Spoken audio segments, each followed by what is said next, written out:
Welcome to the Crimeycade. I'm Mega Conservative Crime Fighter, back again for another edition. This is going to be, where are we at? We're episode 90. Episode 90 of the Crimeycade. Well, a little bit of an upgrade from last week. I had to get a new gaming chair. I had show this off. This was only $100. Had to order. I was just tired of the chair I was sitting in. The gaming chair I had, the hydraulics failed, and it's vinyl, and it's falling apart, or it's just splitting all over the place, and it's just like, this ain't gonna cut it. I've got to have a chair that's cloth or mesh. So it came in a week ago and set it up the same night, and now I'm sitting in it, and now I got a real kind of back to the saddle of what I expect to have in this room for a game room. I have a real gamer's chair that's kind of similar to the one I had. Padding's not as thick, however, but it works. All right. Last week on the Crimeycade, our guest was Jeff Lee, legendary Gottlieb Mile Star arcade designer. We kind of covered the obscure lore that he was involved in the arcade gaming scene that doesn't get as much attention as Qbert or the Three Stooges. Arguably, the Three Stooges didn't come up at all last week, but those were the two primary games he was involved in. We looked at some of the other games that he was involved in, kind of find out something about Argus, the Screw Loose, Tiles, Curveball. Those games were prototypes. Did not officially come out. Talked about those, kind of how things progressed in his gaming career. So, if you haven't checked it out, you should go back and take a look at my last pod just 1 week ago. And as usual, I'm on the hunt for new guests on the pod, and I will be announcing the guests for my next two podcasts at the end of this one. If you're a gamer, you work in gaming, you're a Terry competitor, create content, have notoriety, or just a gaming fanatic, I'd love to talk to you. So, shoot me a line. Facebook.com/Crimeycade. And follow me. If you're watching on Facebook, follow me on Twitch, rap_sheet. Or if you're watching on Twitch and are on Facebook, follow my Facebook page too. Past episodes are on YouTube at tiny.cc/PWCI. All my announcements gets posted on my Facebook page, and gaming streams will be exclusively on Twitch. And I have to give my weekly Beezer post. Will it ever reach the Galvin Ghost arcade floor? It did not last week. They unveiled Silent Dragon as the Monday mystery game. And this gentleman right here seems to be really infatuated with Beezer. And Arcade Wars, yeah, Saturday is the last day to put a score in on this, and looking like Galvin Ghost Arcade is going to take it this month. For the month of February, got that big lead, led by A-Train with that 1,000,000-point score in Gunsmoke. And the new House Size of World Records, yes, Andrew Wasco still trying to 1cc Big Karnak, closing in on the 300,000 mark. I've been practicing on that game and trying to learn how to beat some of the later bosses so I can try to take that score, at least be competitive when I head back to the Galvin Ghost Arcade this weekend.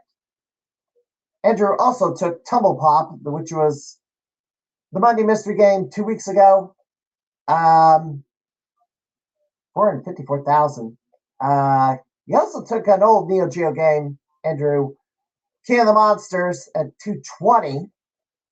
Chris Plackey is going for the world record on Timber. He's closing in on 8 million. He needs to get a couple more million to, I think his goal is to break 10 million, which takes, gosh, about an hour to get 1 million points on that. Yeah, 1 million per hour. That's a lot of go on one particular game. Anyway, Brand Travis also took the Monday mystery game Mystic Riders, which is shoot 'em up and kind of has kind of similar to the game Cotton. And also of today, Pete Hahn took the new house high from Andrew Wasco, 443 at Armed Police Unit Gallup. Rampage World Tour is a Brian Colin game, the sequel to the original Rampage, and Carlos Legea, almost 1 million points on that one, just a week ago. So, good, put that back. All right. Let me see if I have to show anything else. Oh, I do. Power rankings into February, yeah. Pretty much the same more. Once I get back to Gov and Ghost, I'm trying to get out of 11th place.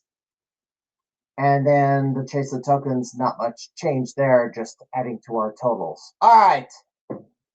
Tonight, our guests are producers of a new gaming documentary. I kind of heard about it after, like, right before the Pinball Expo, or at least during the Pinball Expo, which unfortunately had to miss due to a cat attack. Yeah. And these guys were at the Pinball Expo to premiere it for the very first time. They also had a screening in St. Louis, which the notice was too short for me to even go to that one. So I'm still waiting to see this, but here's the trailer to the For Your Amusement documentary. Oops.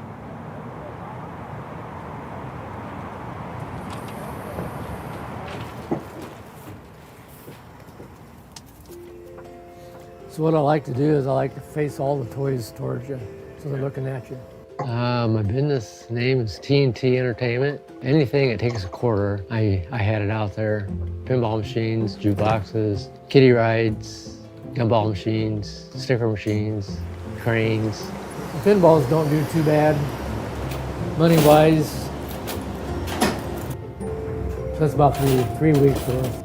We knew a guy that he wouldn't give a free credit away to save his life. We used to always put credits on, kind of let him, play it and get used to it.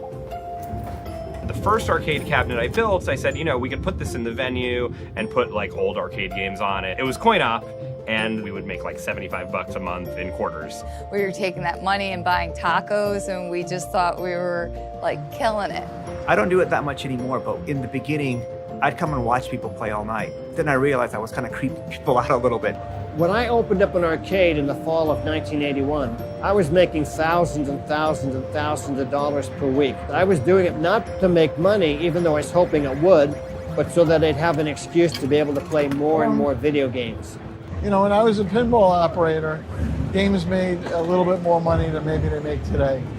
But now you have pinball enthusiasts, and they're putting them on location because there's a lack of operators willing to put pinball machines out in the public. One of the most frequent questions I get is, what's your favorite machine?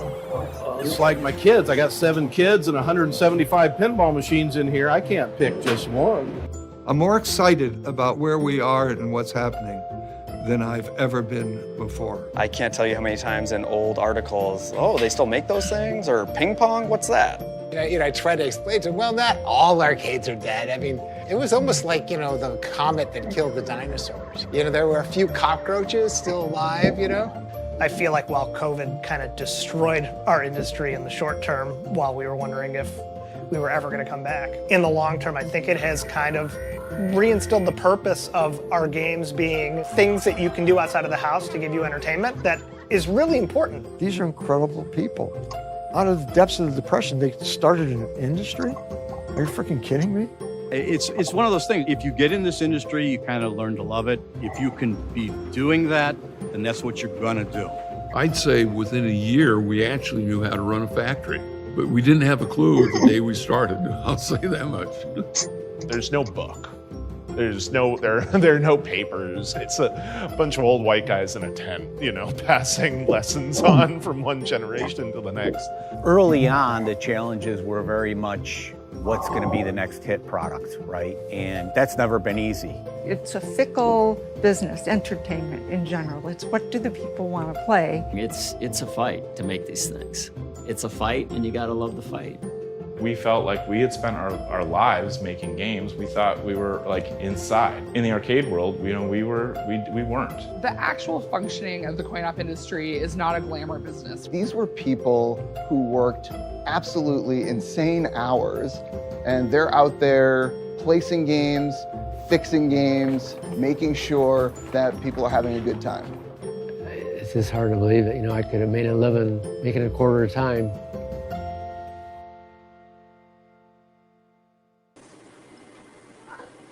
And joining me tonight are the filmmakers, Justin Tolliver and Googz. Your volume's way, way up. Can you hear me? Too hot? Yeah. Can you hear us okay? Yeah. Too hot? Too loud? Now it's better. Okay, yeah. We were having a last minute little technical issue here, so just let us know if it's too high or too low. We can turn it down. Yeah, we're good. I think we're good now. Cool. Welcome to Crimeycade. Googz, I know you all too well from Pro Wrestling Epic. Justin Tolliver, yes, I did not know you were making a documentary, and I've been kind of waiting for Ghost Lord, the Quest for Dark Presence to come out, and then never known that there was another documentary being shot in the area. So, Yeah, I guess. Sorry, go ahead. Yeah, go ahead. Oh, I was going to say, that you said you didn't know anyone was making a documentary. That makes two of us. Wasn't quite sure that's what I was doing when we started either. But it kind of was, a slow process of, started just taking a tour of a pinball factory, and then kind of grew from there. So, I guess you can kind of talk about your documentary organization. Is this the very first project you worked on, or did you do other film projects beforehand? So Robert and I met actually at film school. So we've been working on films for decades. I've done some other documentaries before. This is the first sort of feature length. This is a almost 2 hour long documentary. It could have been much longer. There was certainly a lot of things that we had to cut out. But like I said, it was sort of a organic thing. It started off being what I thought was a social video, and we were fortunate enough to be able to take a tour of Stern Pinball, and this was still in the throes of the pandemic. They weren't, giving public tours, and I had basically some time off work, and I wanted to go up to Chicago and kind of see what the industry was up to, and found that they were very welcoming and very accommodating, and maybe too much so at times, because like I said, we didn't really have a roadmap. We were just kind of winging it as we went along. So, and Googz, what's your side of this? Well, okay, so a handful of years ago, maybe over a decade ago now, I made a couple of videos with some people and a little bit of funding from a local ad agency that were like tours of local places I liked to go. So we did one about Saratoga Lanes and one about the Casa Loma Ballroom in St. Louis.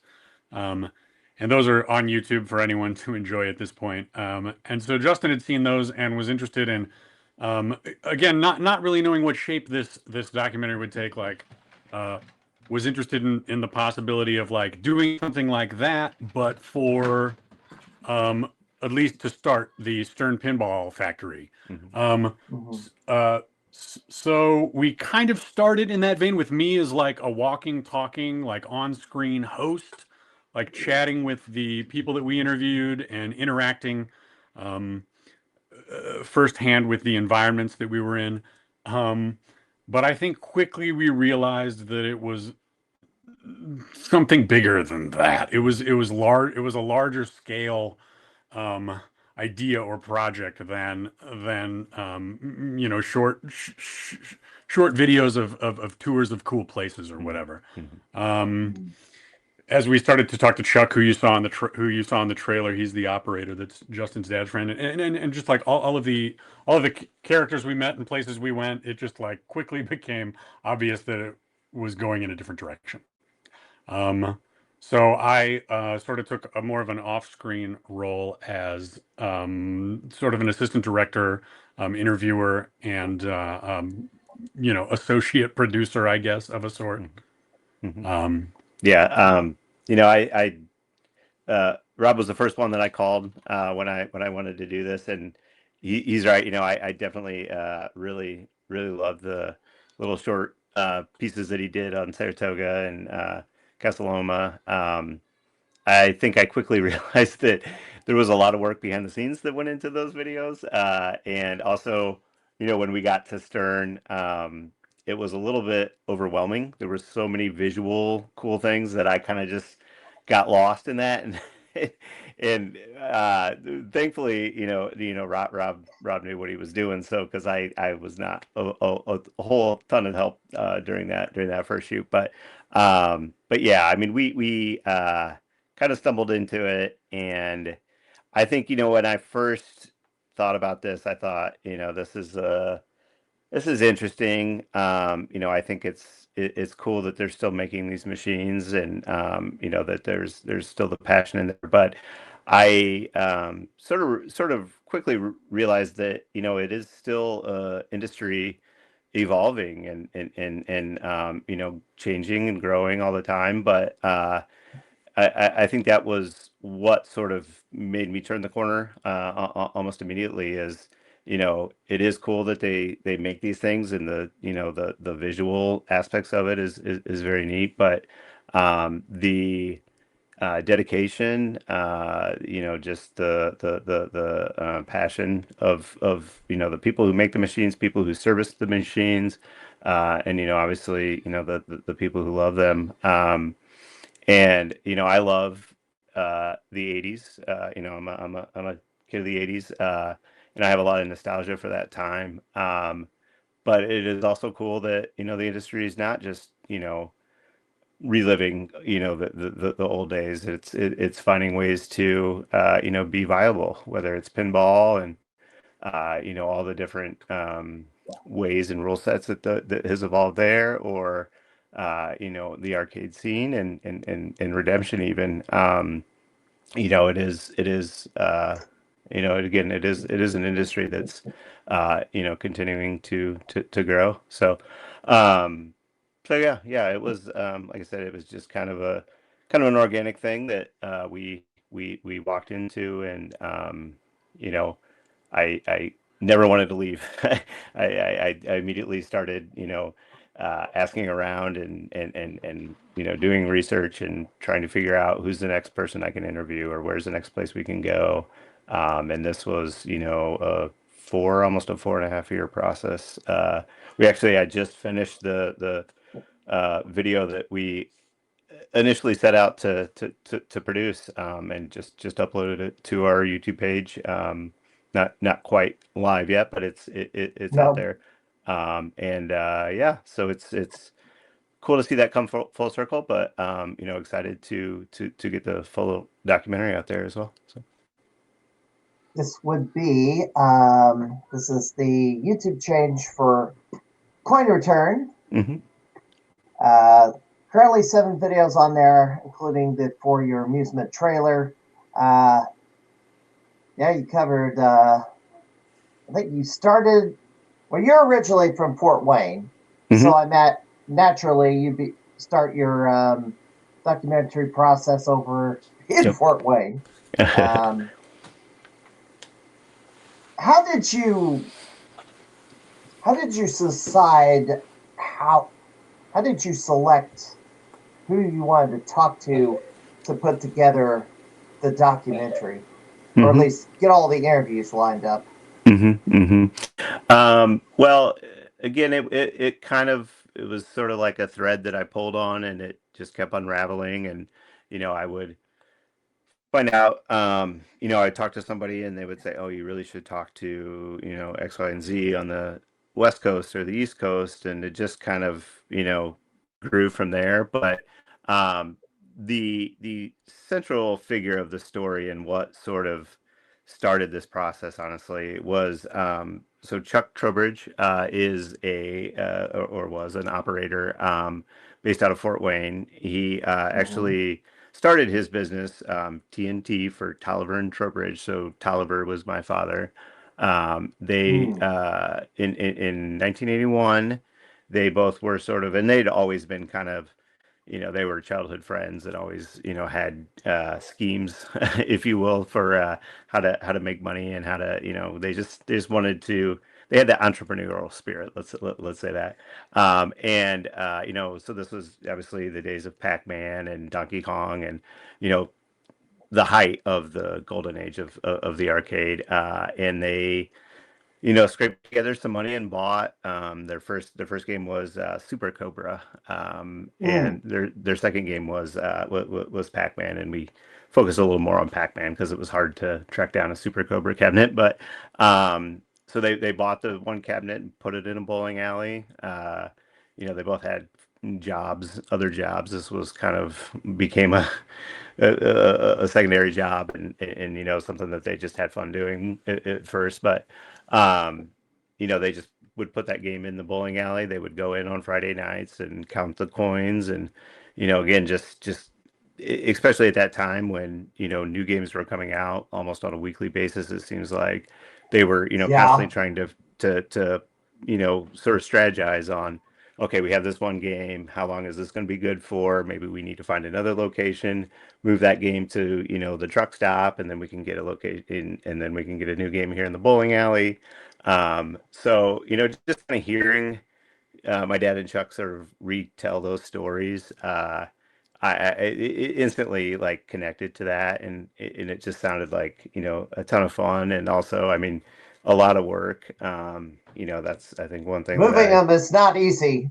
No, no, it's not. And like I said, it was almost a weekly basis that they would move those things around, and in locations that maybe weren't very accommodating for that kind of stuff either. They're maybe upstairs, or in awkward spots wherever they could talk the business owner into putting their game. But so yeah, so that was really kind of what launched me into this, and kind of what I always wanted to set out to do, was just to kind of reconnect, because I did have memories, as a kid. My dad had games occasionally in the garage, or one day, I came home from school and he had a bunch of games in our living room, and he just was moving them from a location, and he thought it would be fun just take the day off and set them all up in our living room. So we'd had a little arcade for a weekend, and then he moved them out, obviously, to another location. But so yeah, I had a real fondness, like I said, a nostalgia for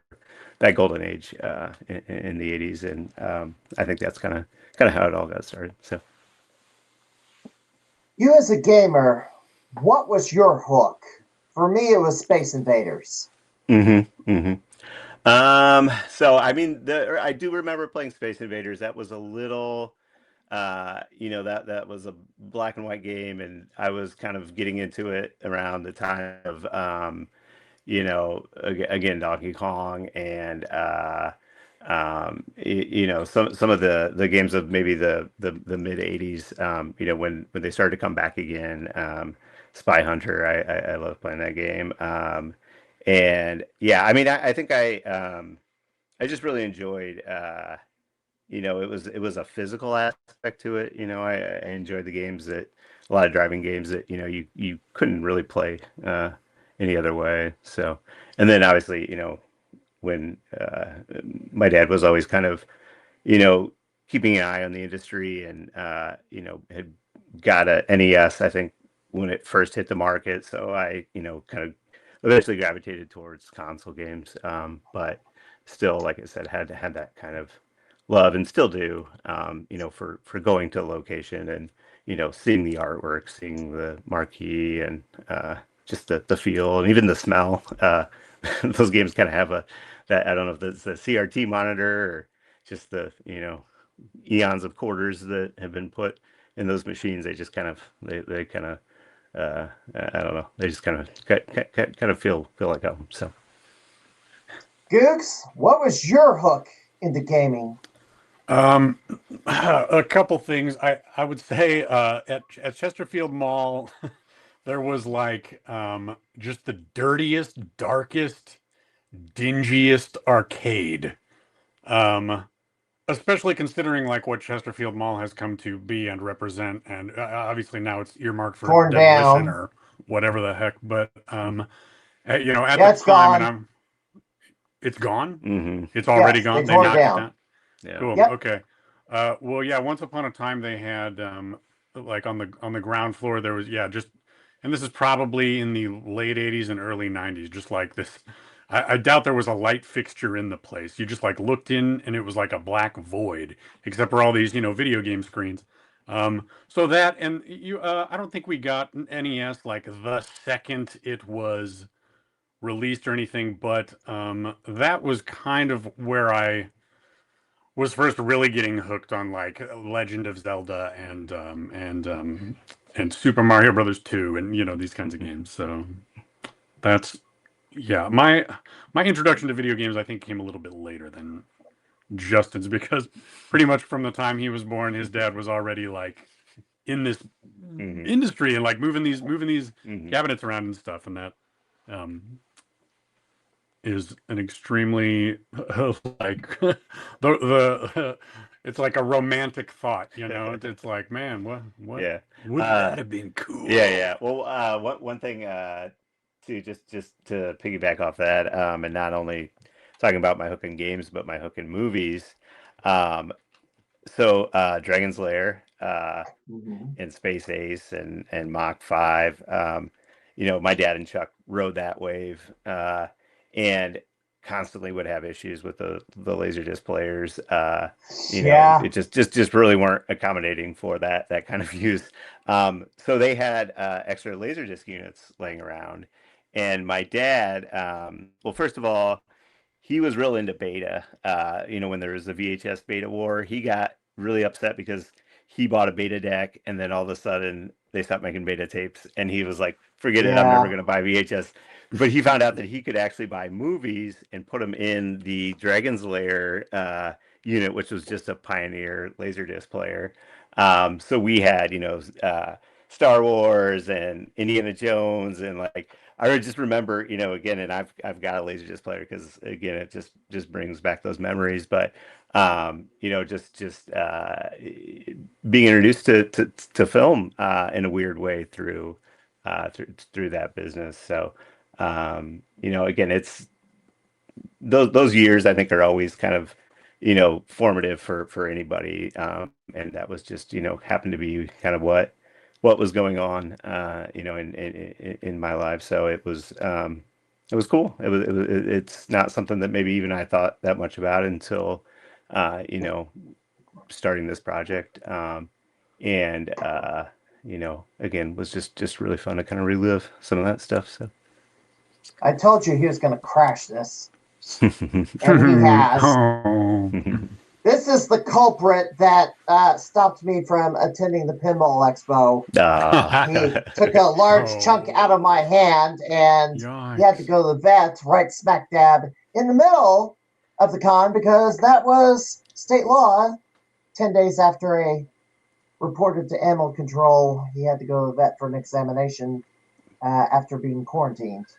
So, yeah. Yeah. And I was mad about that. And it's already cut short because I had to go to Tater Tot Con for PWE and film all day. So the whole trip to Pinball Expo was that the same weekend?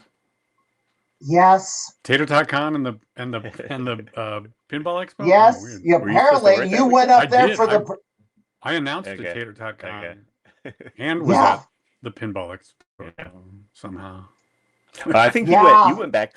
You went back on either Friday night or Saturday morning. Maybe that's what, you would have had to gone back Friday night. Yeah. Because it was an old. Yeah. I had already gone to the Pinball Expo by the time of Tater Tot Con. Okay, yeah. Timeline was yes. Yeah. That was the only salvage of the weekend I had. Because at least I went to some kind of con, but it was not the con I really wanted to go to. And I missed out playing all the new pinball machines that came out. And this cat just tried to bite me, and he's been ejected. No. He's gonna spray him away with this too. Anyway, dang it. Yeah, it's funny you mentioned. Oh, go ahead. I was going to say PWE does shows in the city of St. Louis like seldom enough that I was like I should be there for that because you don't have to travel. It's not as much traveling, but it was a cool like all day, all afternoon kind of like wrestling thing. It was fun. Yeah, there's like a couple matches an hour. Then I was trying to run through all the vendor tables, then run back to film some more matches, run through the vendor tables some more, come back, film more matches. And they went all the way from start to close. Pretty much along, yeah. Anyway, in Salem, we just came off Salem, Illinois, and I don't know what the crowd attendance was, but she's had to be... Well, it was a lot. Had to break 200. Yeah, it was a couple hundred. Yeah, that's good. Yeah. For Salem, Illinois, pretty good. Yeah, out in the middle of nowhere, kind of. Very much so, I would say. Yeah, it's like 85 miles east of St. Louis, basically.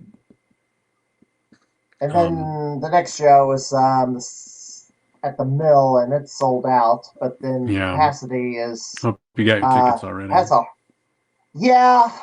Mill has a hard capacity limit and doesn't have because they're built-in seats, which is not usually we're just setting up folding chairs in a gymnasium, but this place is fancy with like light fixtures and stained glass and bolted down seating and whatnot. It was funny that you mentioned Chesterfield Mall. Did you ever make it to the neutral zone? I have not been there, in there. But yeah. I think they sold their inventory, didn't they? I remember seeing an auction maybe about a year and a half ago, and I was very tempted to become an operator myself after this project. And I think my wife talked me out of it, but yeah, it was Neutral Zone the arcade that was there at the end or something. What I'm not. Yeah, I think there was two. There's another one. So there was a guy that the had Neutral like old pinball Zone machines and stuff. And then there was this arcade dealer who I've heard stories about him and not all positives, but every time I went over there, the place was closed, so I didn't get a chance to even talk with this gentleman or even see what even he had. Yeah, later. So there was like that dingy, and it didn't have a name. It just like it might have had like a white neon sign above it that said arcade. And then later, in later years, like into the 90s, that was gone. And then they opened what I think it was a chain, or, franchise of a chain. It was called Aladdin's Castle. And Yes. it was like well lit and spacious, and like the old arcade was like, there's nothing in here but like game cabinets, and they're all like right next to one another, and they're practically spilling out onto the the floor of the mall. Yeah. Because they're just like The good crammed in old there. It days. just always felt like it was so crowded, if not with people, then at least with like games. And just so dark, and it was a long time ago, so the memories are not especially clear, but like I could almost swear that it was just like so, like looking into a black void. But then like, yeah, Aladdin's Castle came along, and it was very brightly colored, and they had a lot of redemption. So like, they had the counter of all the little spider rings and Tootsie Rolls and whatever else.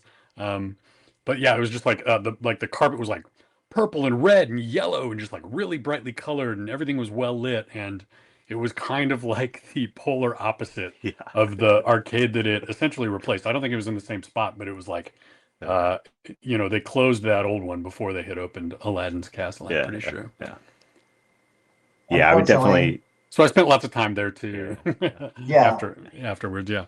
I would definitely get dragged to the mall with my sister and mom, and just find the nearest arcade, and then not come out until until they were ready to come grab me. So definitely that is one thing that you don't see anymore, and that barcades haven't quite fully replicated, is the mall arcade. In the classic one, without the redemption games, just the arcade machines. But that was those were good times. I don't know what this is all about. Come to the hood and try crime fighting. You'll be taken out in a box. I don't know who this clown is. Oh, you get threats on this thing? That's the first one I've gotten for a gaming podcast. I don't know what his deal is. He's a first timer. I don't know. If he misbehaves, he'll get the ban hammer, I bet. Anyway, yeah. Tell him, Jay. Gosh, yeah, I kind of missed. Yeah, the Aladdin's Castle is no more, unfortunately.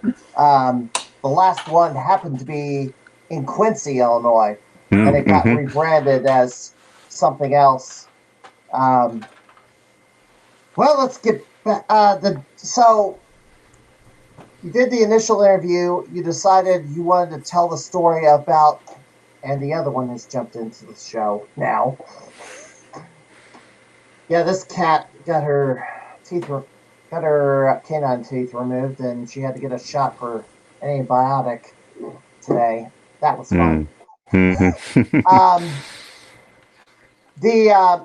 So from there, the beginning, when you decided we're shooting a full-blown documentary, where did you go next, and then decide the pattern or who you wanted to talk to? Yeah, I mean, our next stop, we went back up to Chicago for the Pinball Expo. That was kind of like a interesting moment in the project, because I think we had so much success in that first go round. Because the first trip we went to Raw Thrills as well on the same weekend as Stern, and also what was the factory that was making the Raw Thrills machine? Partech, I think. It's basically used to be kind of an independent, for hire manufacturing facility, and then Raw Thrills purchased them, so they just exclusively make Raw Thrills cabinets now. But yeah, I think within a 48-hour span, we had interviewed Gary Stern, George Gomez, Eugene Jarvis. I'm probably forgetting a few others. Zach. Zach Sharp. And then immediately hopped on a plane, flew to Fort Wayne. And then we were, sort of just following Chuck around, and as he was kind of making going on his route, and collecting quarters and stuff, and it was definitely kind of a whirlwind. It was a week. We ended up in Detroit to Marvin's Marvelous Mechanical Museum. A And very cool place. yeah. It was very cool. They actually moved. They are in a new location now, I heard. Oh, cool. Yeah. Um, but then I came back and was like, okay, either I got to go all in on this, or I have to cut my losses and just be like, okay, that was an amazing week, but there's so much here that I could, so many different avenues and routes that I could go with this. And then kind of very last minute, decided to go up to Pinball Expo.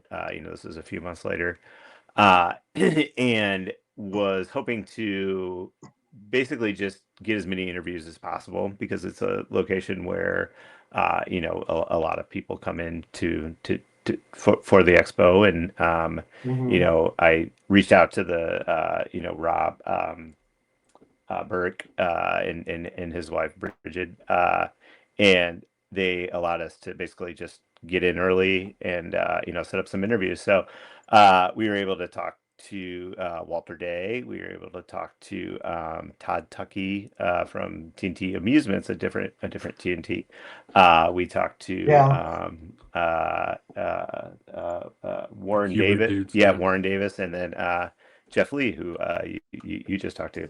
And that Yep. was, within a day. I think we did all those in one day. And You were fortunate because it's like Yeah. you have them all in one place, the big Yep. heavy hitters. Yeah. We were fortunate, but also I it failed to realize how noisy the Pinball Expo gets. So that was a little bit of a challenge. Getting the audio right. But that again kind of proved to me that I'm like, okay, this wasn't just a fluke where we were just happened to be right place at right time. Like, there really are a lot of people out there who want to share these stories, and who are very welcoming and accommodating and understanding of the story that we're trying to tell. And yeah, that was really kind of like the moment where it's like, okay, I'm gonna go all in on this.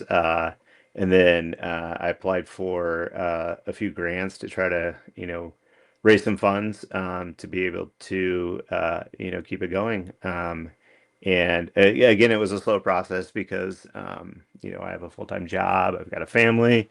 I had to kind of space it out and not be gone too long at any one time. But I think kind of that length was kind of nice, because I was able to just focus on whatever our next trip was. Really kind of make the connections that I need to make to be able to get the interviews that I want to get, and then come back and decide where to go next. So the hard part, I think, was just finally convincing myself that I had enough to stop. I still think I would continue to do this, and hope maybe I have a chance to, for other reasons, like YouTube channel or something. But yeah, I think I had a list of, sort of maybe a dozen names of people that I thought would make a good story. And again, I wanted to tell a story that wasn't just focused on arcade games, or wasn't just focused on video games or pinball, or any one thing, because ultimately it came down to kind of wanting to tell the story of the operations of these machines, and how the business is viable, and how the operators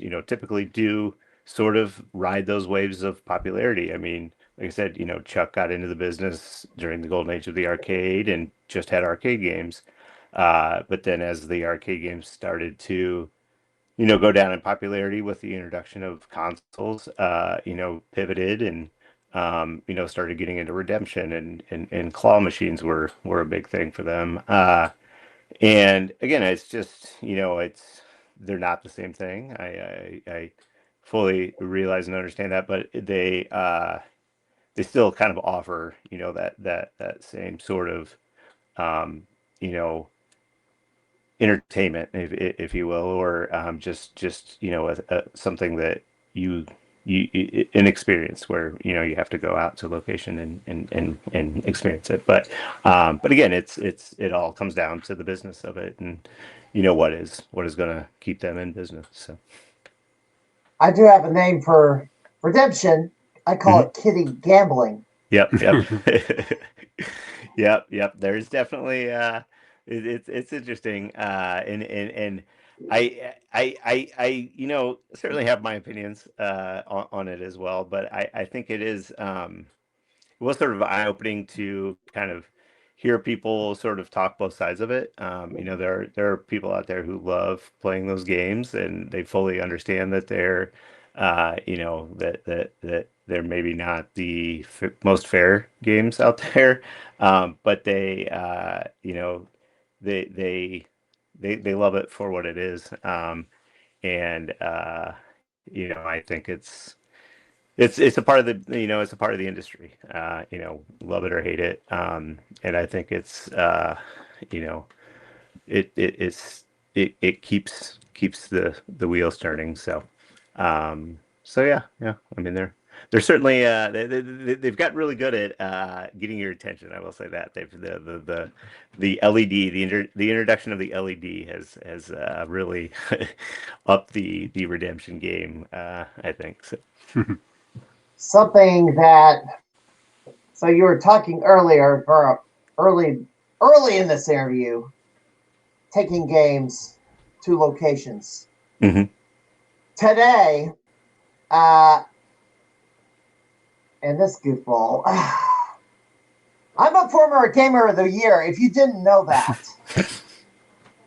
Herbie Wookie Hole, who created his Twitch account 2 days ago, you have no idea what my gaming credentials are. I'm a 1991 Nintendo Campus Challenge National Champion. I'm Galloping Ghost Arcade Gamer of the Year for 2021, former T20 Champion 2020, and the 2023 Pinball Expo Arcade Champion. So, yes, I've mastered playing machines in my day, sir. Anyway, what I was going to say before I got a snide remark from a newbie, arcade games you're not going to find in these places where you used to take them to. You're going to find gambling machines instead. And it kind of just, well, at least in my town of the state capital, we're kind of known as Little Vegas because there's a gambling parlor. There's gambling parlors everywhere, and some strip malls are all gambling parlors. It's like, God, is that all? And it's pushing real arcade video games out the door. And they're calling these things video games, which they aren't. They're like miniature casinos. What's your thoughts on that? Yeah. Googz, you first. Yeah. Me first. You need a turn. I don't know. I don't have any thoughts on it really. Like when I'm driving through Illinois, I see like video gaming here, and I'm like, I get excited because I'm like, oh, it's an arcade, and then I'm like, oh no, it's just those stupid slot machines or whatever, the video slots, video poker, whatever. Yeah, I don't know. Yeah. It's they are very ubiquitous throughout Illinois. I will say, you know, so I grew up in Indiana. Indiana is, you know, a pretty conservative state. And one thing that they have always been kind of slow about is gambling and legalizing gambling. I think we got the lottery like maybe 10 years ago or something like that. And really, it is sort of fortunate because you're absolutely right. If operators, you know, such as my dad and Chuck, were able to legally put in gambling machines, I think they most likely would have done the math and, you know, at least ventured into that area. But because you know, that state does not allow, or at least officially allow, you know, gaming devices, gambling devices, that sort of still leaves that space for, because, one of the last locations that Chuck had was a truck stop, and you certainly do see, slot machines in truck stops all over the place. It makes sense. They have a lot of downtime. But in his location, it was still pinball machines. It was claw machines. It was, solitaire, and whatever other thing that would make sense still, even though we have smartphones and iPads and laptops and all kinds of other ways to play games. So yeah, I mean, I think it's a little fortunate, I guess, that that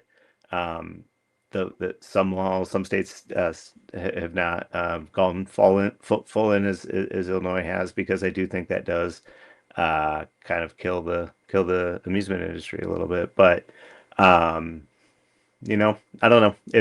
I think you have waves of things. I kind of agree that you see a lot of the slot machines in places where you used to see the arcade machines, but who knows, maybe 20 years from now that'll change and something else will be there. But yeah, there's a lot of crossover there. For sure. Did Chuck and your dad have like a story about like, you know what I'm talking about? I do. Do you want to tell that? Yeah. No, I guess it's I think the statute of limitations is passed, but yeah, no, there were definitely so gray area games, I think is what they're typically coined as, but so and even the trivia games and the bar top games that you would see, Mega Touch Mega Touch and stuff like that, like those aren't officially gambling games. However, there are certainly card games on there. There could be slot machine games on there, and there's nothing stopping, officially stopping anybody from, playing that, and whatever agreement is worked out between the proprietor of the business and the operator. So they. I think they had gotten wind of another operator had tried what do they call those things? Cherries Wild? Yeah. Cherry. So basically a gray area game where Cherry Master. Yeah, Cherry Master. Yep. So it at least in this game, it took money in, but it didn't output credits. And so they talked it over, and they said, fully understanding that it's not a legal device. They said, okay, well, if we're going to do this, let's find a location where, it's a little tucked away, and we can, just sort of put it out there, try it, see what's going to happen. So they found a truck wash, so like a equivalent of a car wash, but for semi trucks, a little waiting area or something while you were getting your 18-wheeler serviced, and they put a cherry machine in there, and literally, to hear them tell the story, literally the next day there was a article in the newspaper about how a bunch of locations had just gotten raided, and the machines were taken and destroyed, and fines levied and whatnot.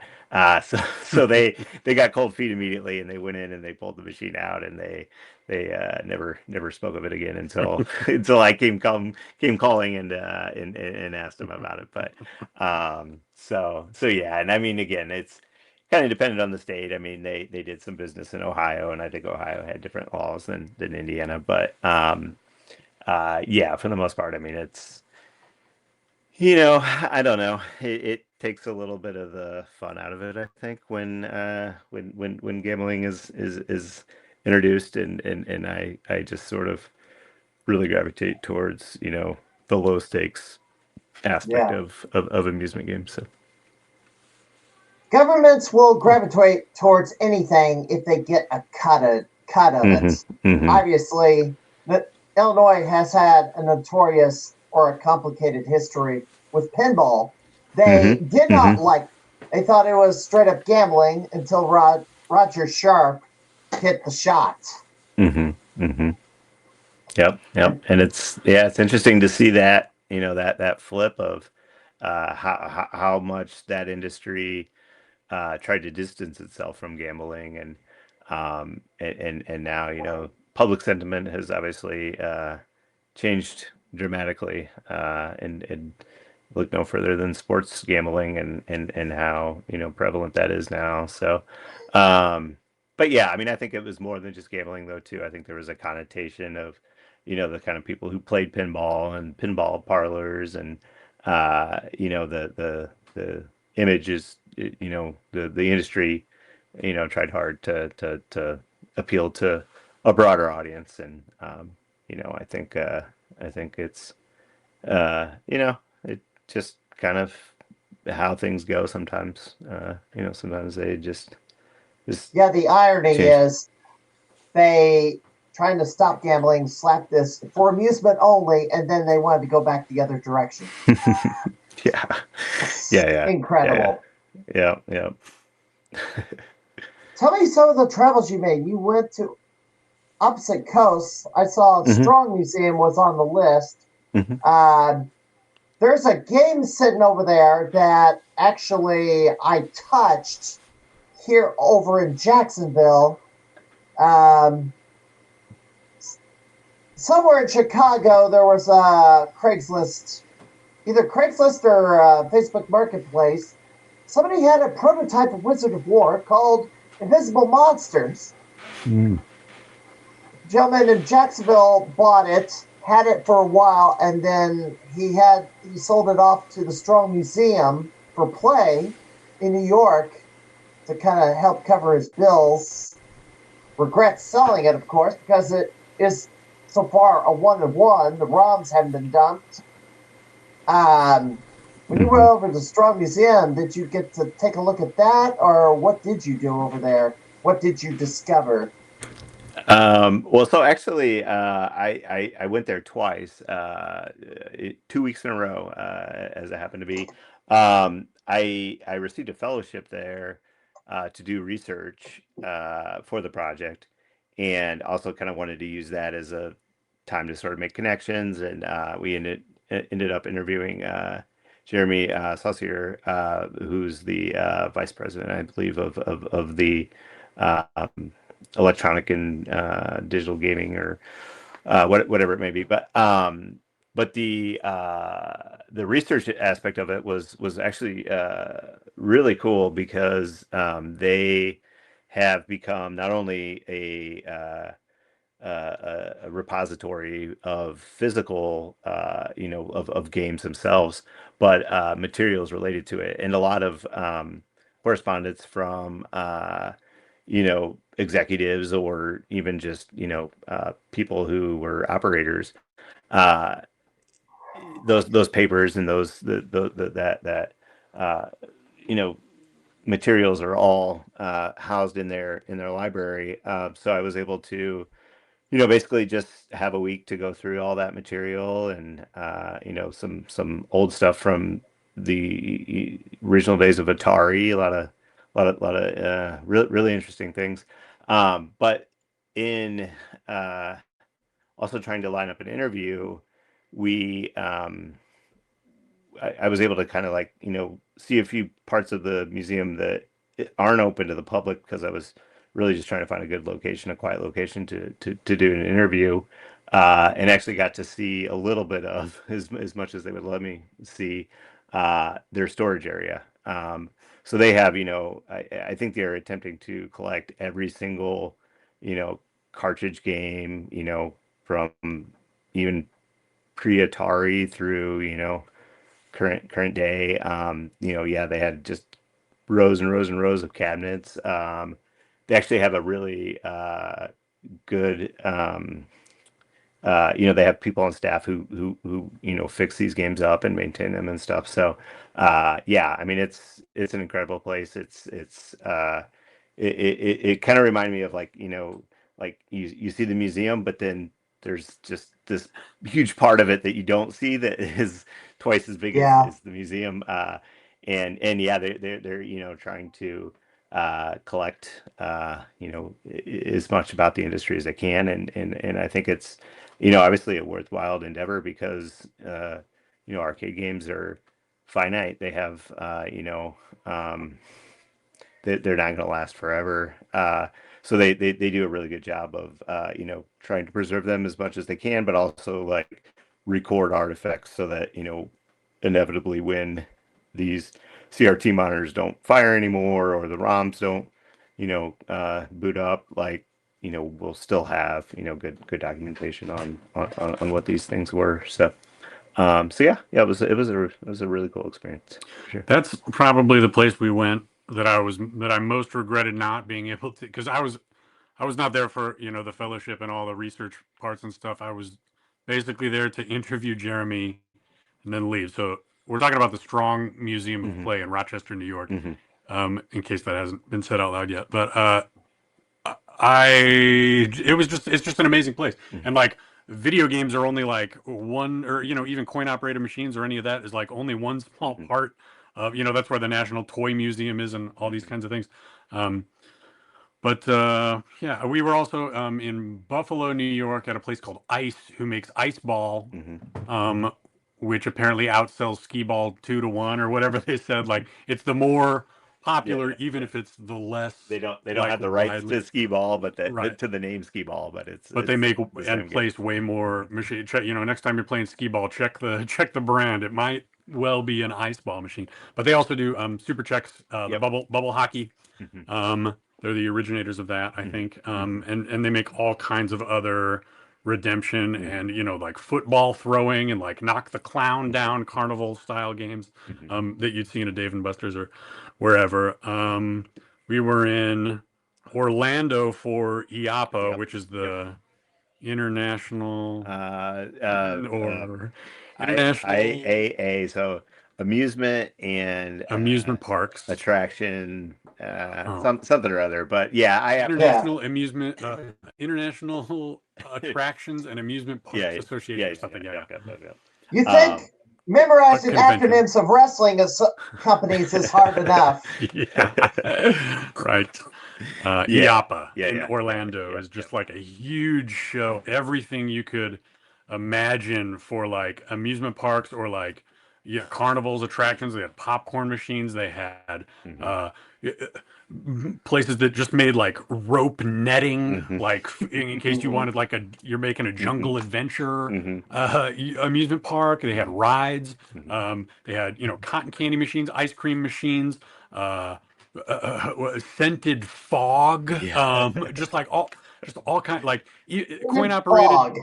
Like games, amusements, coin operated stuff. Also, there was like just a very small portion. Maybe like a fifth of the floor was like the pinball machines and your crane, claw crane machines and stuff.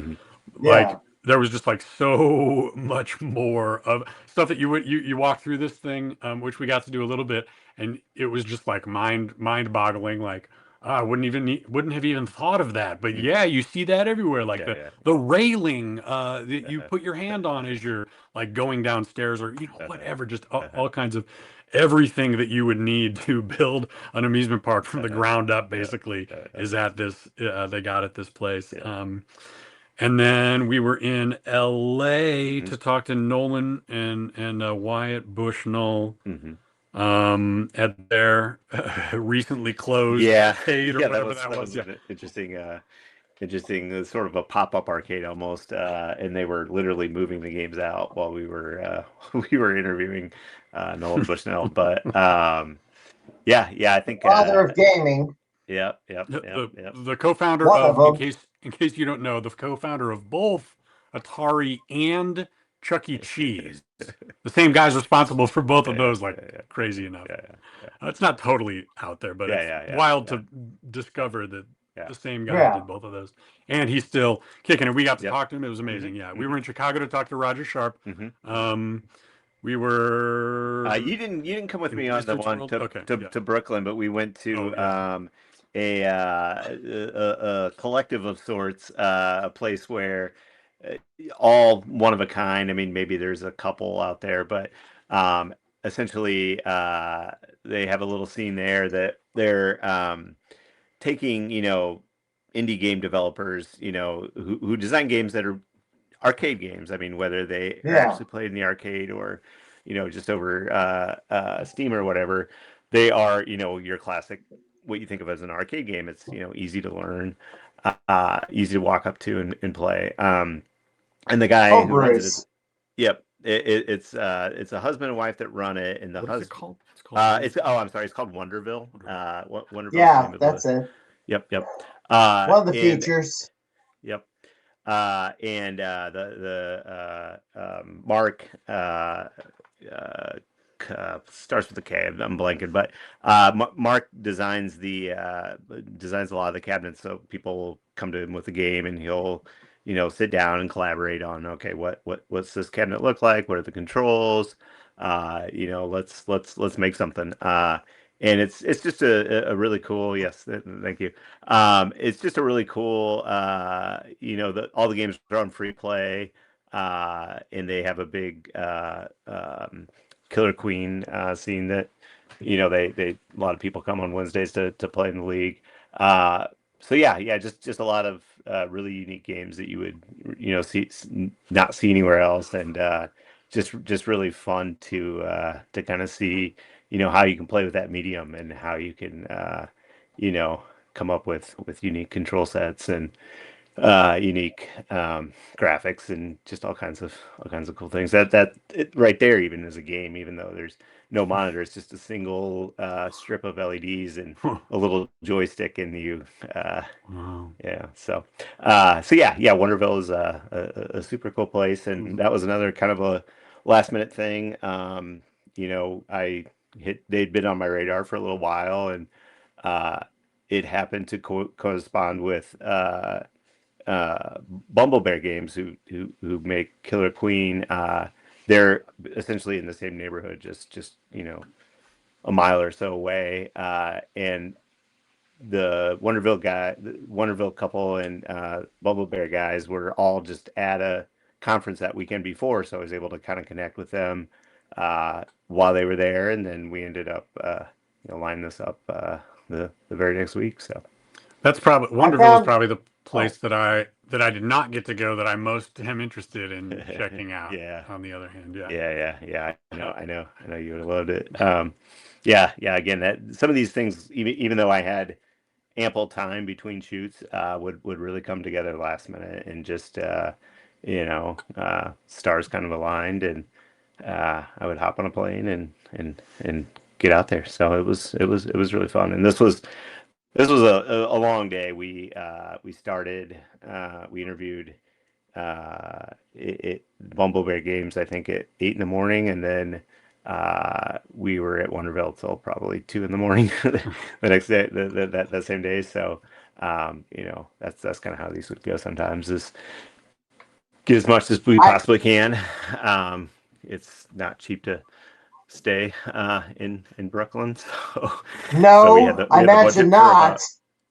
About exactly one night of a hotel, and then had to get back home. But yeah, it was a really cool place. So. It was amazing to even find out that there is an arcade out there that's all independent homebrews. Mm-hmm. All in cabinets. Mm-hmm. Yeah. Mm-hmm. He has like those modular cabinets. It's fascinating. He shows them a little bit in the documentary, but just like he flips up a thing and there's like a couple of joysticks and like buttons and like whatever other weird stuff, and like he can just like swap the stuff out depending on what game is inside of that particular cabinet. Yeah. I think like every 3 months they put a new game on there, and they yeah. Amazing.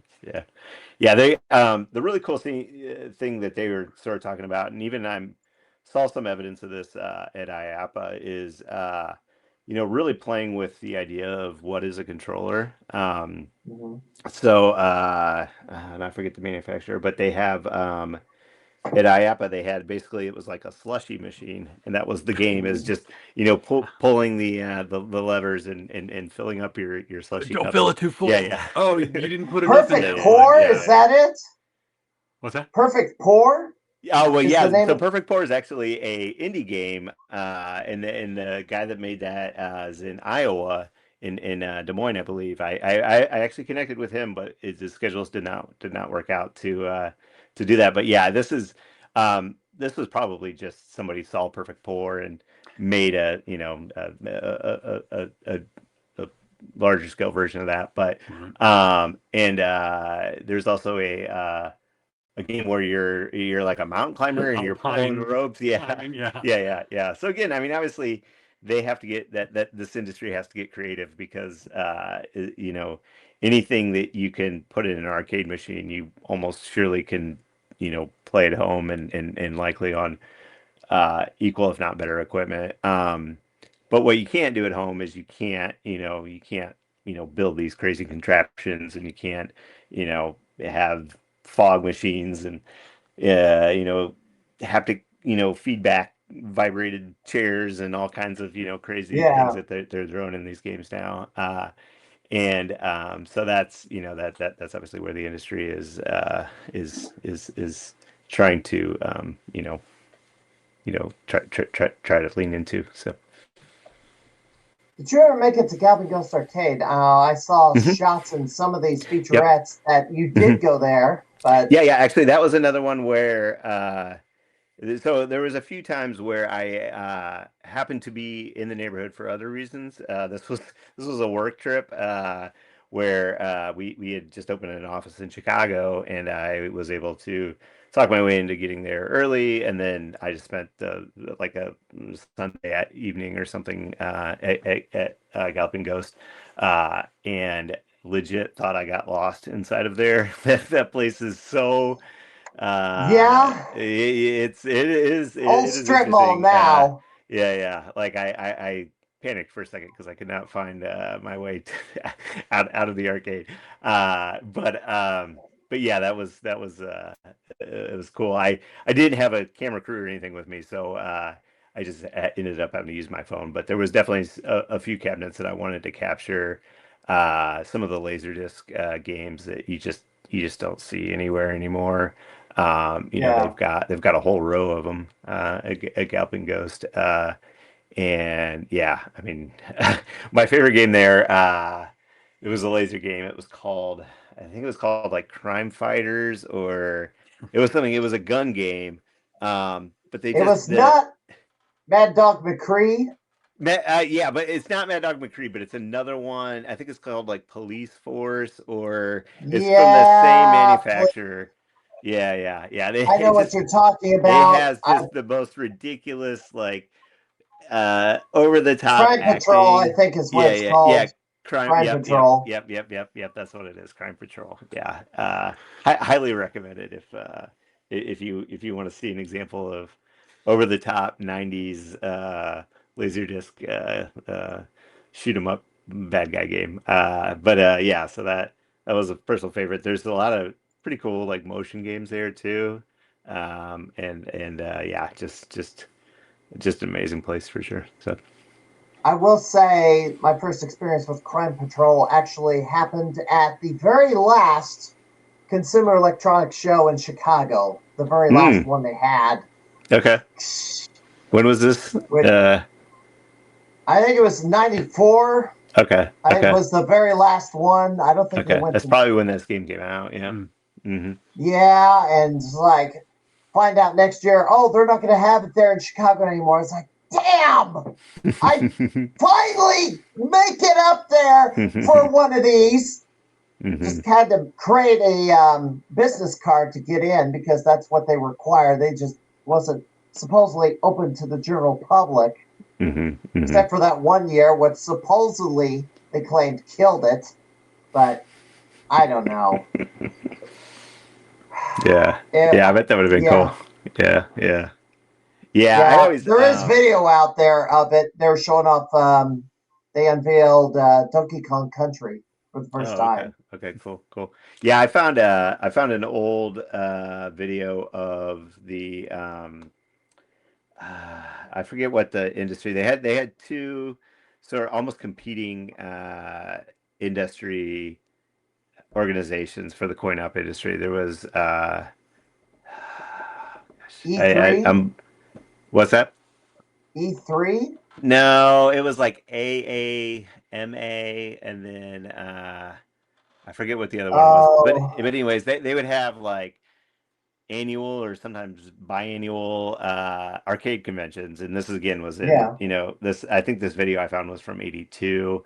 So the industry is so many people were getting into the industry, so they were you know having as many of these things as they could. They were basically like boat shows, where people would just come in and all of a sudden decide to buy an arcade game, even though they knew nothing about the industry. But yeah, it was really cool to kind of see that aspect of it. And again, that's maybe just fascinating to me because we would get trade magazines at home, and I would know all these weird little things about arcade games that you wouldn't otherwise know just being in the arcade. But yeah, it was just kind of neat to see these games kind of on display at a trade show, and kind of they'd have the paperwork all laid out, and they're all bright and shiny and new and stuff at the time. So the documentary, 50 interviews. It took you how long to film this whole thing? 4 years maybe. I don't know. Yeah, when were we at Stern? That was 22. So it's I mean it was a little less than 4 years because that was not quite 4 years ago. But I mean even even that interview was sort of the first time, but I had kind of been thinking about the project, since at least a year prior to that. And yeah, I mean, I think it was sort of slow, and then definitely in the last year, just really kind of ramped up in a way where I think I, probably got captured half those interviews over the course of the past year. But yeah, and then just kind of needed a reason. Kind of gave myself the Pinball Expo is just sort of like a self-imposed deadline. I had talked to the guys at Stern, and they sort of encouraged me to reach out and try to get a screening lined up there. And it was just far enough away that I was like, okay, I can get something done. And that by then I think that was 4 or 5 months before the show was supposed to start. And then I think I worked on it literally the night before it played, but I got it done. And then have just been kind of slowly trying to get it out there. This part of the process is a little bit different than how I've done projects in the past. It's either been like a commission or we did something with KTC, the local PBS channel here in St. Louis, so that it already had kind of a stated air date, and this has just been kind of like a slow burn. So we do have it will actually be available for a limited time streaming through a film festival in Atlanta, the Atlanta Doc Fest. I just found out actually just a couple days ago that it was accepted as part of their online festival. So I believe I don't have the dates in front of me, but I believe it's March 23rd through April 6th or something like that. It will be. So I can actually watch it online? Yep. So yeah, so it'll kind of have a limited run there. And then we will be showing clips of it at the Midwest Gaming. It's in Milwaukee. I keep wanting to say the Midwest Midwest Gaming Classic. I will be there. Okay. I'm glad to hear that you are going to go to this. Because I will be there. My streak continues. I have a streak of 21 and 22 straight conventions. Yeah, I'm gonna throw this. Yes. Yeah, I'm looking forward to it. It's their 25th anniversary, so it should be a good turnout. And we will not be showing the full documentary during that time. We just could not. There was so much going on that they just recommended that trying to schedule a 2-hour documentary in the middle of all the other stuff going on. So we will have a 45-minute panel where I will share clips from the film, but then I'm also going to be set up. Rob and I actually will be down there or up there. We'll be set up with a little booth where we'll have the film kind of playing on loop, just with subtitles. So not the ideal place to see the full film, but I think we're hoping to again just get the word out there. And there's some other potential screenings and things we're going to try to line up over the summer, and then kind of as things wind down going into the winter time, hopefully find a more permanent home online for it. So is there going to be a physical copy release? I would love to. Blu-ray or we both DVD love like this physical one. media. Yeah. We love our Blu-rays. Yeah. So I would almost guarantee it. But I'm just still kind of working out a lot of kind of the the film part of it is done, but like I'm still working on the poster. I've got two different 3D artists and a 2D illustrator who are kind of helping me design a sort of a better, easier to like cover art. Yeah, cover art. Cover art, yeah. Yeah. And then obviously, there's a ton of interview footage that just didn't make the film that would be perfect as a supplementary addition to a Blu-ray. So yes, I can almost certainly guarantee there will be at some point a physical copy of it available. So well, when we get it nailed down as to where we can watch the documentary, yeah, I'm going to binge watch the thing.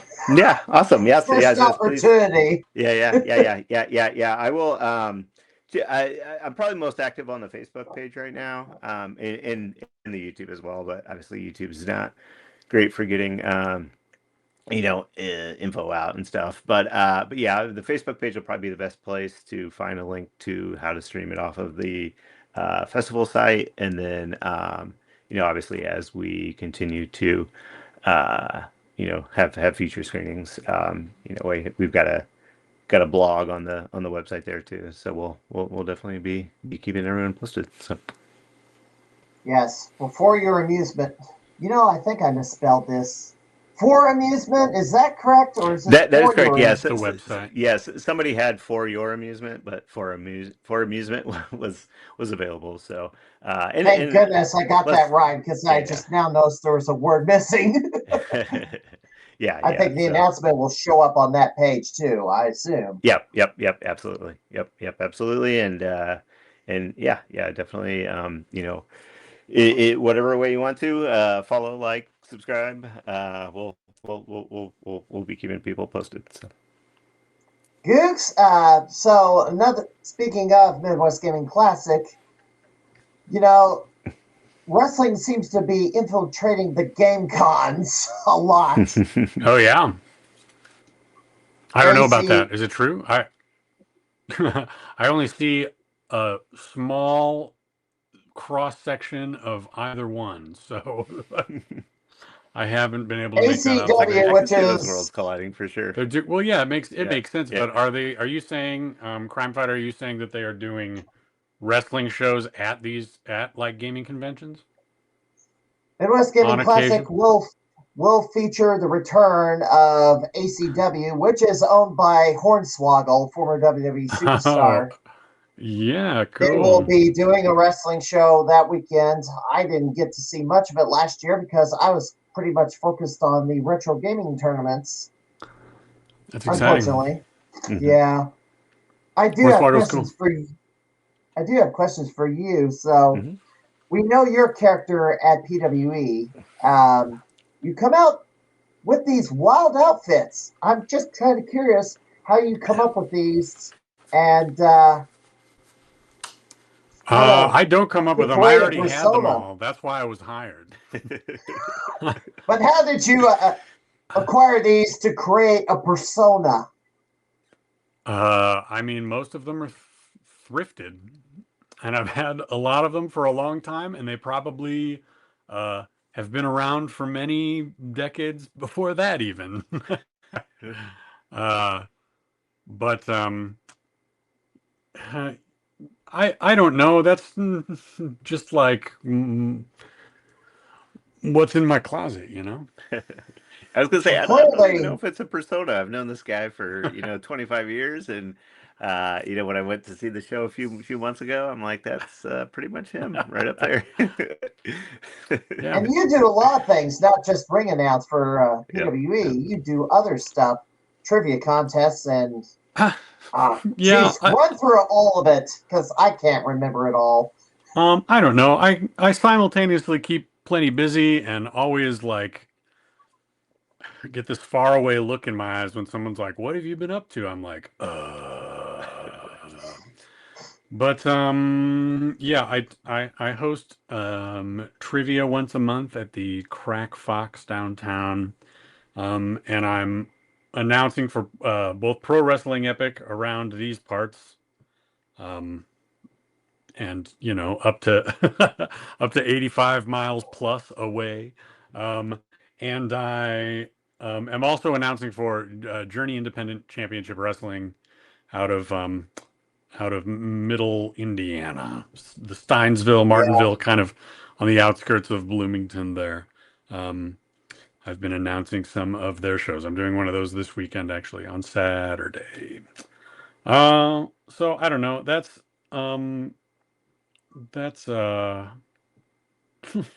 keeping me busy enough, I guess.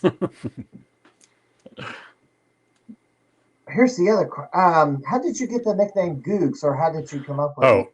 Okay. Yeah, I guess I can talk about that. Googz is short for Googleplexia, which is the name of my solo musical act. I haven't been doing. I played on New Year's Eve, and I don't have anything else booked right now. But I have. I perform live music. I went on tour all over the country for like 7.5 weeks in June and July of last year. Is why I wasn't announcing those Pro Wrestling Epic shows at that time. And I'm also playing in a band called Generator Jenkins and another band called Carondelet Guys. So I keep pretty busy with live and recorded music as well. What kind of music? But do you Googz play? is short for Googleplexia. What's that? What kind of music? What music do you play? I play. It's kind of like a. I have like a whole spiel that I put in the email, and I can't think of what all the. It's just kind of like a goofball. It's like silly songs, played on like the accordion and the ukulele. Like and Weird Al. No, because it's. I mean, it's all original music. So I'm not like playing song parodies. I'm playing songs that I've written. So and not necessarily like in the style of other artists or anything, but I am playing the accordion and the ukulele and the banjo, and I sing on like a wireless Janet Jackson style microphone, which I've tried integrating into the pro wrestling experience, but like for one reason or another, it takes a little longer to set up, and I'm often running late or like I don't know. Yeah, it just requires a little more. I've actually used it in Indiana more than I've used it for PWE, but yeah, that's it. Googleplexia. It's short for Googleplexia. All right. Challenges and difficulties in getting this documentary put together. Any story you got to tell on that one? I mean, I could talk all night about the challenges because it's been an uphill battle. Again, it was received some grant money, but been mostly self-funded. It wasn't. I don't know. When you set out to do something, you typically have a guidebook. There was no guidebook for this, just kind of had to constantly sort of evaluate and reassess and change. I mean, I've changed the name of the film at least 4 times in the process. Really? And will not change it anymore because I What was bought a it called URL. the first time? What was it called originally? Our very first name was the Coin Operators. Yeah, which I liked, but my wife is a copywriter, and she told me that Coin Operators is not hyphenated, and I hated that because I wanted it to be Coin Op with the hyphenate. And then I don't know. There was other reasons too, but and yeah, kind of as I've got interviews and sort of thought through what the film was going to be, kind of settled on working titles, but I think at the end of the day, again, like I said, it was kind of a wide scope because I didn't want to just focus on and there's a lot of great gaming documentaries out there, and I wanted to make sure that I wasn't just repeating stories that have been out there. I mean, there certainly are reaccountments of stuff you see in other documentaries, but I felt like there wasn't really one that sort of looked at the wider scope of the industry, and also that kind of focused in on operators.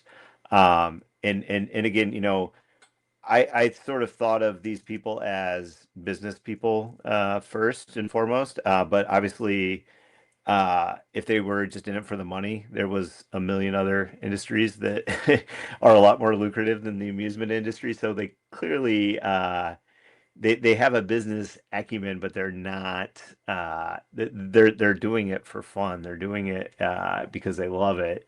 And they're doing it because it amuses them, and that's where I guess settled on, that it was just kind of, for their amusement and for and it's been for my amusement. I've thoroughly enjoyed doing this. I typically do commercial work, the pay the bills through, a lot of kind of boring internal video work, and this was such a cathartic process, and just being able to kind of, even though it, has been certainly challenging at times, being able to just engross myself in this world and be able to just do it for fun.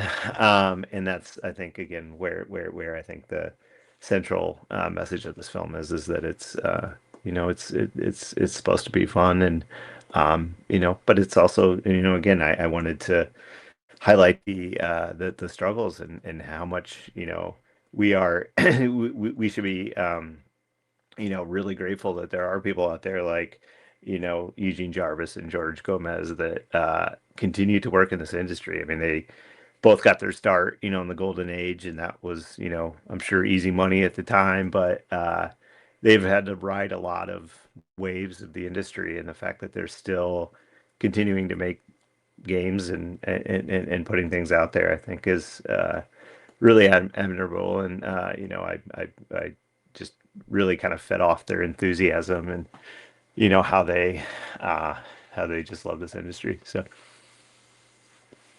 Have you? So you're in the process of forming Amusement. Any other film projects you were involved in the past or present? Well, I mean, a lot of different things. I have another documentary that I'm just primarily the editor on, but we'll be playing at the St. Louis Central Library next month, actually. And yeah, I mean, I've been making videos and films since high school. So probably nothing that you've heard of. We did a documentary on the St. Louis Browns. That's the other kind of Oh one yeah, that the I've St. Louis kind of put Browns. Yep. I Yep. remember that. Yep. So that's out on YouTube. To For anybody to want to check out. But yeah, I mean, just I love making movies, and that's what I will always continue to do, whether I have an audience for them or not. It's just a fun process. It's my creative outlet. And yeah, so this was, again, not one that I'm sure I'll be able to replicate again, just because I've invested quite a lot of time and money in this thing, but Yeah, I it's a was, long yeah, long yep. journey. But yeah, again, I mean, I just am always grateful to be able to do this kind of thing, and to it's fun to get to meet these kind of people. And I would do it again in a heartbeat. So. Googz, did you do any film projects on your own? Not recently, really. We went to film school together, and so we were making movies back at that time in the early 2000s. But I guess for my part, I did not really want to move to New York or LA, and B, like determined, or Chicago or Atlanta or wherever else. And B, like sort of determined that whereas to like by and large to make a movie like requires so many people, and it's just it's an unwieldy process. I mean, I loved doing it, but it was such very difficult to juggle all the aspects of it, and or often just to even straight up afford it, or to have the right equipment. I mean, Justin and I, we graduated from film school, and a film school that was teaching us primarily on 16 millimeter celluloid film, and we graduated from this school right just in the nick of time for that to be completely obsolete the second we graduated. So because it all went digital. It all went digital like overnight, right around that time. And like on the one hand, it's like, well, there was a certain character or like kind of prestige to be like, oh well, we were taught on 16 millimeter film or whatever, but it's also like very impractical in terms of like translating to just the norms of today. Not to say that nothing is shot on film anymore or anything like that, because obviously very many projects still are, but in terms of like doing it on your own or whatever, I guess what I'm getting at is like my determination was that like not wanting to move out of town, like working on films, like very much a collaborative thing that requires a lot of people, a lot of equipment, often a lot of money, a lot of time. Whereas like I could make music, which is something that I always did anyway, but I could make music like on my own in my bedroom, on my own schedule, with just me. And your music's been featured in films too, so I mean, to me that's part of filmmaking. I mean, you helped score a film that I worked on seems like forever ago, but that's true. And yeah, I mean, I like the endeavor of any kind of creative process, because I think it is there's so much that you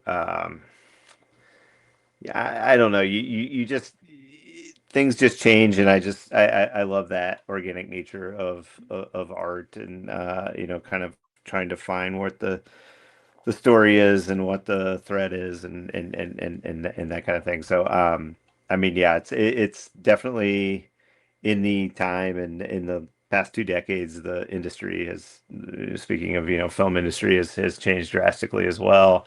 And I'm kind of not sure a 2-hour documentary is really where the audience is at these days, but it's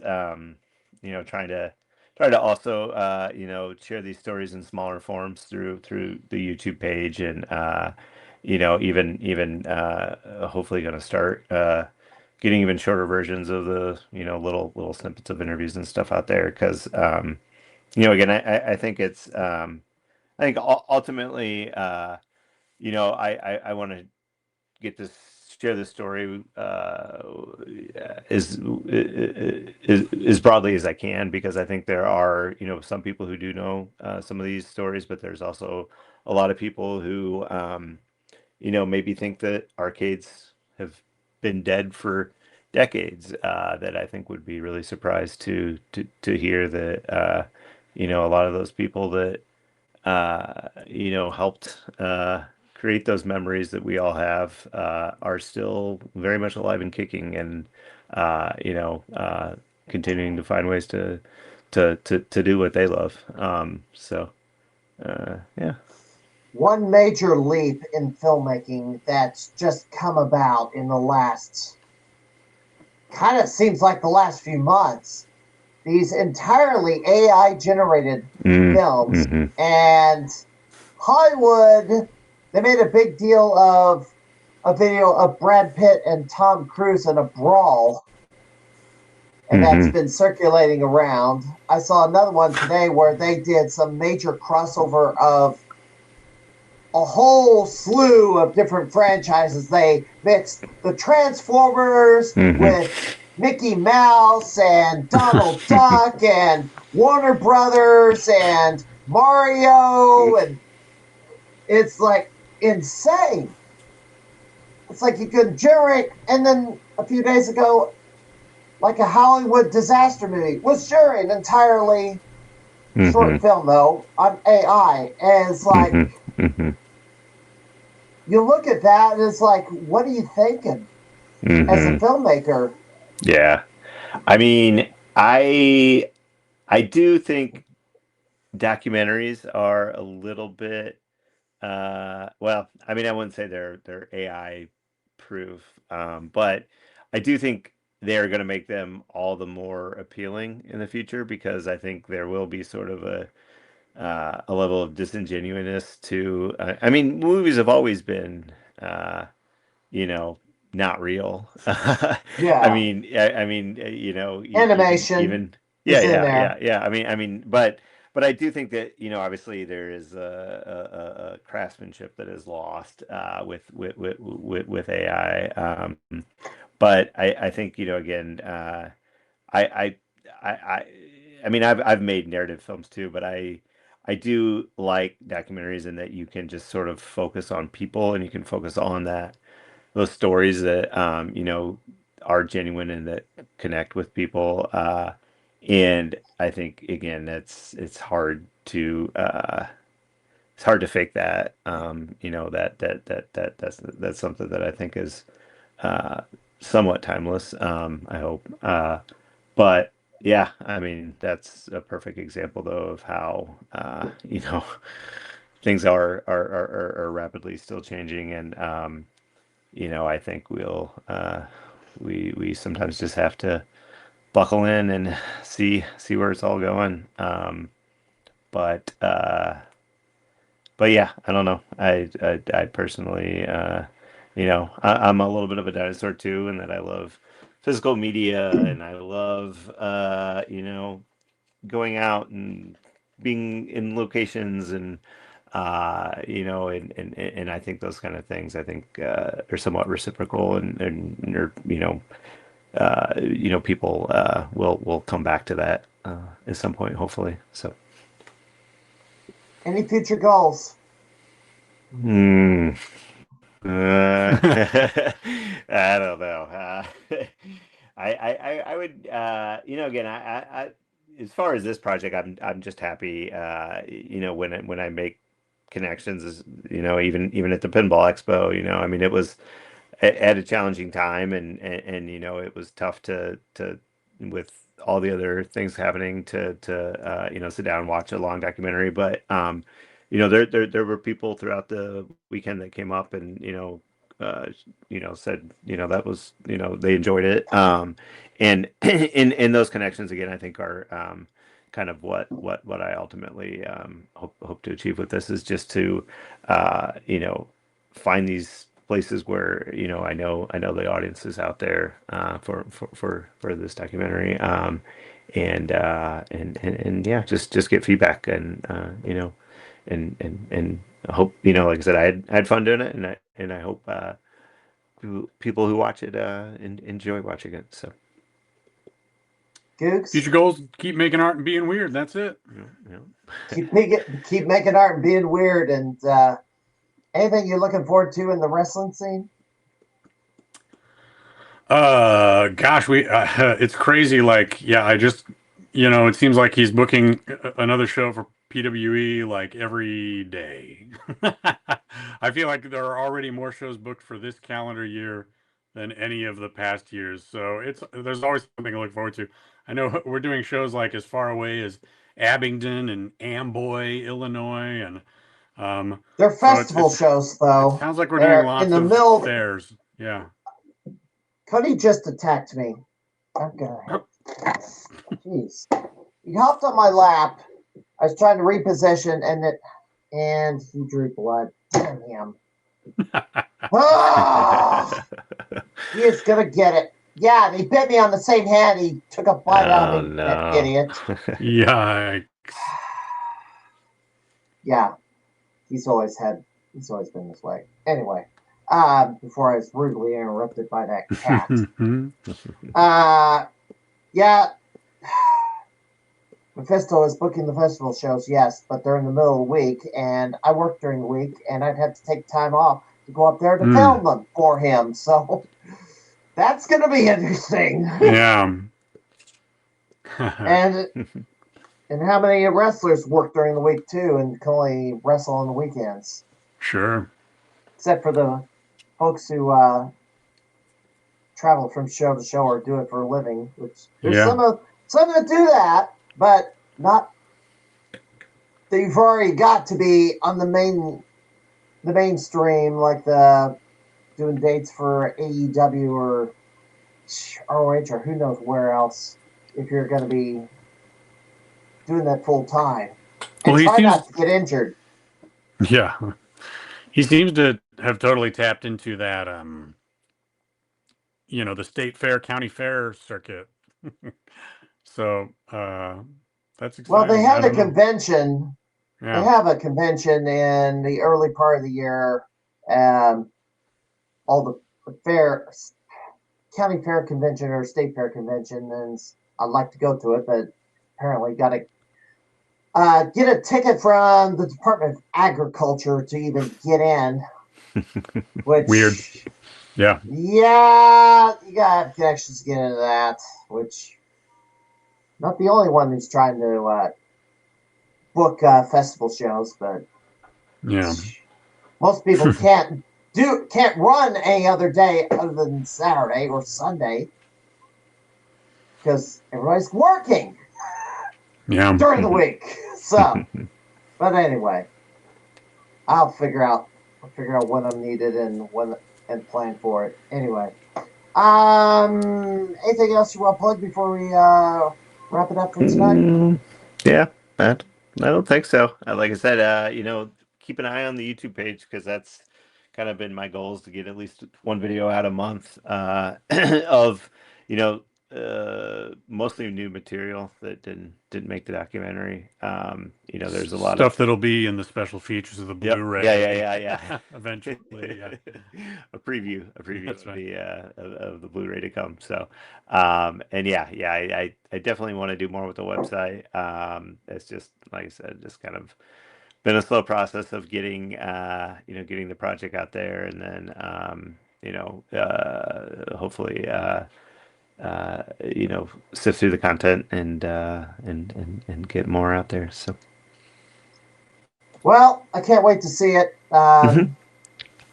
Hopefully, yeah. Looks like I only have wait another month before it officially comes, or we can all see it online. Yep. Yeah. Atlanta Doc Fest, and I will plug it when I find out when it is going to air and where to go to see it. So perfect. Yeah, I appreciate that. Thank you. All right. Whoop. Clicked the wrong thing there. Justin, Googz, I want to thank you both for coming in tonight on the Crimeycade. Thanks for having us. Maybe I'll see you around the arcade soon. I will definitely see you at Midwest Gaming Classic. Yeah. We'll be up in Milwaukee. That'll be fun. The fastest 48 hours of the year. I'll be driving up Friday night for. It's like I've been wanting it to go another day, but Wilson's kind of kept it to the length it is. He hasn't added Hasn't expanded it any more than it is. But plus now you have to, if you don't have a hotel room, you're going to be traveling in to the Bard Center, Wisconsin Center, because the main hotel sold out before in December. Yeah. We'll find a spot somewhere, but it's probably not going to be walking distance. No, well, hopefully it'll be in walking distance, but wait too much longer, you're gonna have to drive in, and I want to be on the campus the entire time. So. Yeah, I'm looking forward to it. I've not been up there. It's been on my list for a while now. So. All right, Googz, you're going too, right? Yeah, I'll be there. All right, maybe you'll get to ring announce the ACW show. Yeah, if their ring announcer like suffers some mysterious accident, who knows? Oh. All right, guys, thank you for coming in, and maybe I'll see you around the convention, but maybe one of the arcades around here. I certainly will see you at a wrestling show. That's right. In the near future. All right. Cool. All right. See you. Bye-bye. Gentlemen, have a good night, everybody. All right. Foramusement.com is the website and the YouTube page, Coin Return, youtube.com/ or at Coin Return. Is the places to go. I don't know if they've got a Facebook page, but there you have it. And I'll be waiting to see this pod when it comes out. Limited engagement streaming in about a month.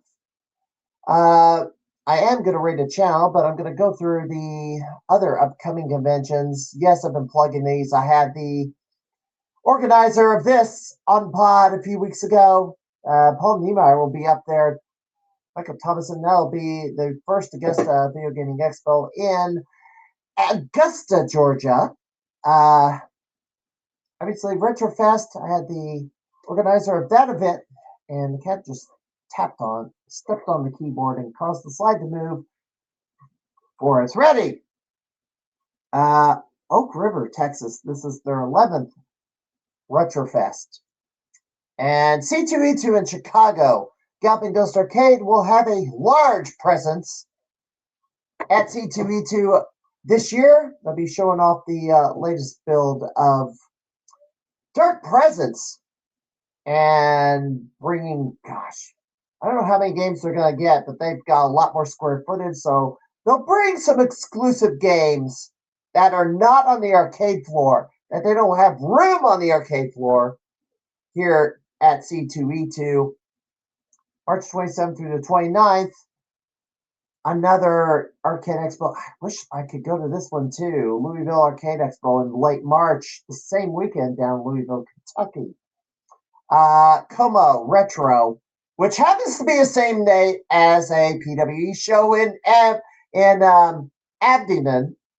If I'm needed, I guess I'll be heading up there to Abingdon and not making this the Como Retro. Is 1 week before the Midwest Gaming Classic, April 24th through the 26th, 2026. Also note, Midwest Comic-Con is in Springfield, Illinois at the Orb Building the same weekend as Como, Saturday and Sunday in Springfield. Decatur will have its own Comic-Con a week before that at the Decatur Civic Center. And St. Joseph's RetroCon in early June 2nd and 3rd. Be that event. And here's my guest next week. It'll be John Yates, who is the owner of Arcadia, America's Playable Arcade Museum in McLean, Illinois. They are going to have a major expansion sometime in the next few weeks.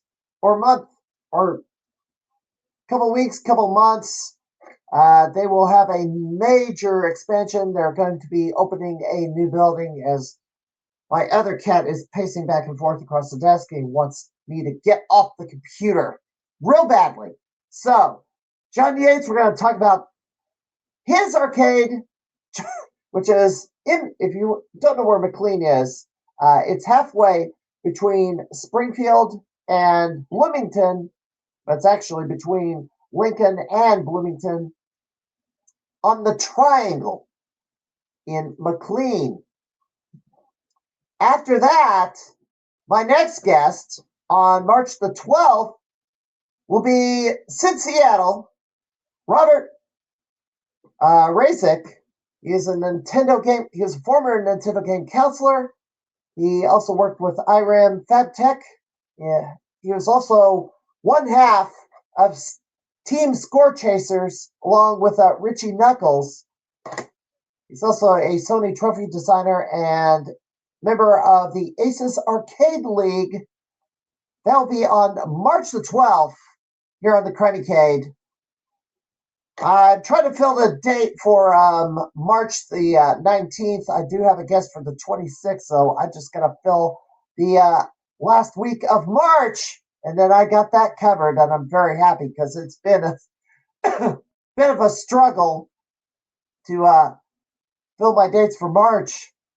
So, I will be rating a channel. And who am I going to rate tonight? I need to rate somebody that hadn't been streaming long. Let's see. Yeah, I'm going to raid Chung Jin. He is playing Donkey Kong, kind of grinding, score chasing that. There's been a few people playing Donkey Kong a lot of late, but I'm going to get him in the raid because I haven't rated him properly before. So, until next time, I am the Bad Conservative Crime Fighter. Have a good night, everybody.